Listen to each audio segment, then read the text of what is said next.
At first, I wasn't even going to bother speaking on this topic because I didn't feel like I had a dog in this fight. And at this point, it's kind of redundant anyway because everybody can gave their 2 cents on it. But what the hell? I got time today. And I don't want to be negative or nothing, but come on.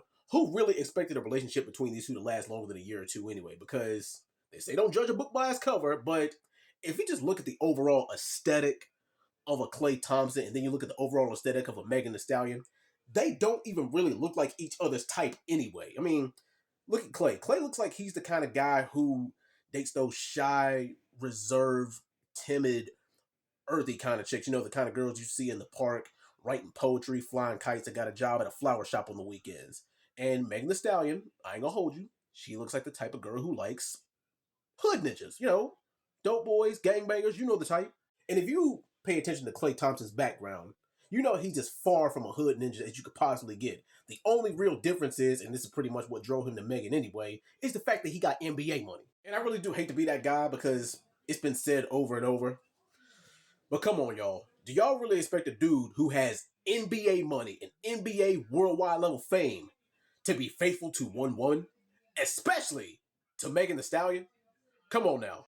And there's a lot of people saying, well, Megan can find another Klay Thompson, but Klay can't find another Megan. Well, number one, I'm pretty much sure that if you're breaking up with a person or leaving a person, that's the entire point, that you won't find somebody else like them.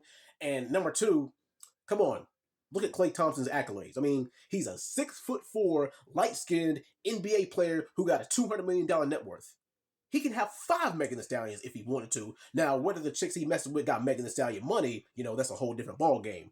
But come on, it ain't like he can't hop on the nearest plane and hit the Las Vegas Strip or hit Costa Rica or Brazil or the Dominican Republic or France, England, Switzerland, Spain, Germany, go anywhere on this earth and pull 5 chicks who are just as bad as Megan Thee Stallion, if not better. And let's even take looks out of the equation, because I'm about 90% sure that the woman that he cheated on Megan with ain't even as fine as her. And if that's the case, that throws that out the window, because that shows you that looks ain't even got anything to do with it. And by no means am I condoning what Klay Thompson did, because he is 110% wrong for cheating. Because, let's be real, if you ain't happy, if you ain't satisfied, or if it's just not working out, just leave the relationship. Just walk away, because there's no need in cheating on them or being unfaithful and doing more damage to that person that's already done. Because at the end of the day, you both lose. And I'm pretty sure that a lot of y'all would be singing a different tune if it was the other way around.